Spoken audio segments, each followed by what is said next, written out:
Which camera am I looking into? Look at me. He's got it there. His quality's better. Oh. We're going to use the camera actually, but because it's quiet in here, he's got one of the fucking iPhone 13s and they're 4K. The quality. This is John T for the Boxing Voice. I'm delighted to be joined by Milton Keynes fighting fireman Conor Wright. How you doing, mate? Not too bad, John. How are you? I'm very well, thank you. Right, I'm going to come up to in a minute. You've got your big fight coming up this weekend, but before we do that, first time we've had you on the site.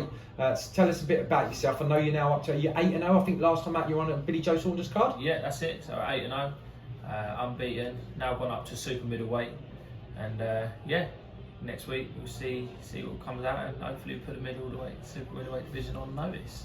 Good stuff. Look, you've worked your way up. As I said, you've gone up to 8-0. You are undefeated, and you've done it the proper way. You've gone up for the smaller. The last show you were out, it was a Billy Joe Saunders one. I know it was a couple of years ago, but the pandemic kind of stopped you fighting. But what was that experience like fighting on a Billy Joe? And it was at a football stadium as well. Well, that's the thing. I felt in my own there. Do you know what I mean? I felt like I'd come into my own. I was that close to sort of then start getting onto the big shows, you know, and it's where I belong.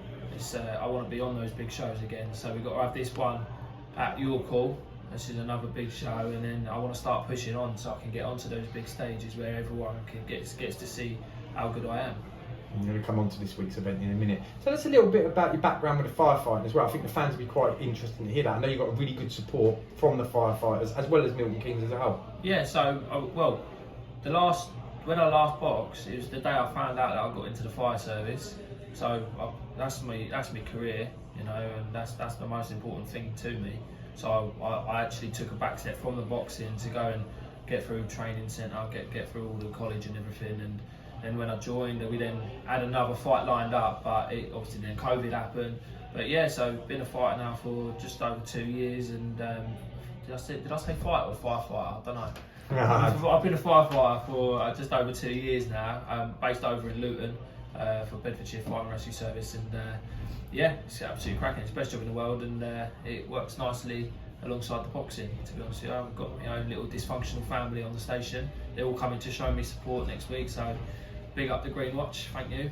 Excellent. And did you do some charity work as well, I think, am I right? Yeah, well what I said is basically the fire service have this charity called the Fire Service Charity, and they look after everyone who's either suffering with PTSD, suffering from stress outside of work, got any injuries during work or outside of work. That charity looks after firefighters, and it's massive, and no doubt in my 40 odd year career that I will probably end up using them. So what I said, I want to try and every fight that I have, try and give a little bit to the charity.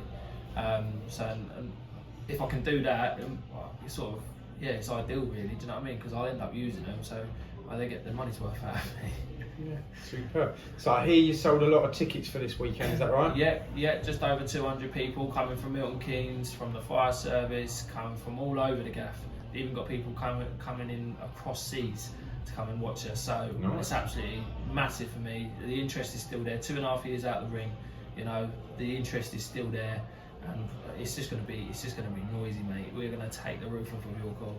Yeah, I bet. I know that your dream is to maybe headline in Milton Keynes sometime because of that support, but it's great to see that they're still following you down. And how does it feel to be fighting? I think you've done it before, but you're fighting at the iconic York Hall. Yeah. You know, everyone associates boxing with York Hall. That must be a great feeling. Mate, it's buzzing. It's good. There's not really an atmosphere that compares to it yet, I don't think. And it's a proper buzz. It's proper nitty gritty, isn't it? Like even the changing room is a shithole. So, but it's a really good shithole. And I love fighting there. I love fighting there. The fans get their money's worth out of it. They get to pay 50 quid a ticket. They get the best seats. There's not a bad seat in the house, and they just get to enjoy some solid boxing.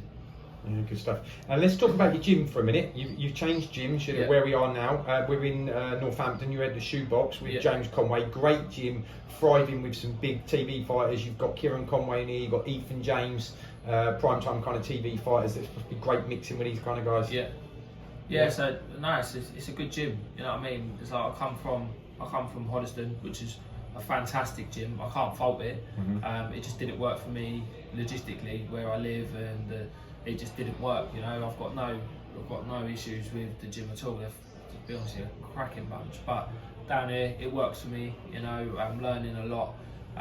Like you said, you've got the likes of Kieran and Ethan, that they push you as well. Do you know what I mean? It's good to be surrounded by those sort of people, and when you're training, you know, because you just end up having it. You know what I mean? The gym's on a buzz all the time, especially when all of us are in like a fight camp sort of thing. The gym's absolutely bouncing. It's wicked. Yeah, that's good stuff. And then moving forward to this weekend then, so you mentioned, they can't really see you on the camera because you sat down in the governor's chair, but I know you well. You are very tall, making super middleweight. I thought you might even come in at like light heavy, so sticking around at super middle? I'll stick around at super middle, 6'4", super middleweight. Mate, I used to make super welter. That's a joke, isn't it? Yeah. Realistically, I'm surprised I didn't get killed. A gust of wind would have blown me over, but now I'm 24 years old, I'm a bit bigger. Yeah. I could do super middleweight and stick at that until I get bigger again. Hopefully I don't get another growth, but I don't want to go to light heavy, they hit hard. No, fair play. Well, if you can make that weight comfortably, which it looks like you are, you're a week out from the fight, but we'll look forward to watching you on the night. Any sponsors you want to give a shout out to? Yeah, I'd like to give a shout out to Parker Beaumont, Rich Tartley, Trade Price Windows, Matty Nike and Exact Scaffolding. Thank you very much for your help, and also a massive shout out to the game changer, my friend and mentor Jake Wilkins. You've been a massive help. Enough respect. Good stuff. Well, look, the Boxing Voice wish you well at the weekend, mate, and then we'll look forward to seeing you on future cards as well. Nice one. Cheers, Connor. Enjoyed the video, feel free to hit the like, subscribe, and share. As always, if you want to support us to the next level, head over to the patreon.com/ThaBoxingVoice. We have tons of exclusive from Border Wars, Entitled, betting shows, the list goes on and on and on. But in addition to that, if you guys have questions for fighters, trainers, and promoters, this is where you can submit them. We will run out, get these questions answered, and put it back on the show just for you guys. Appreciate it. Peace.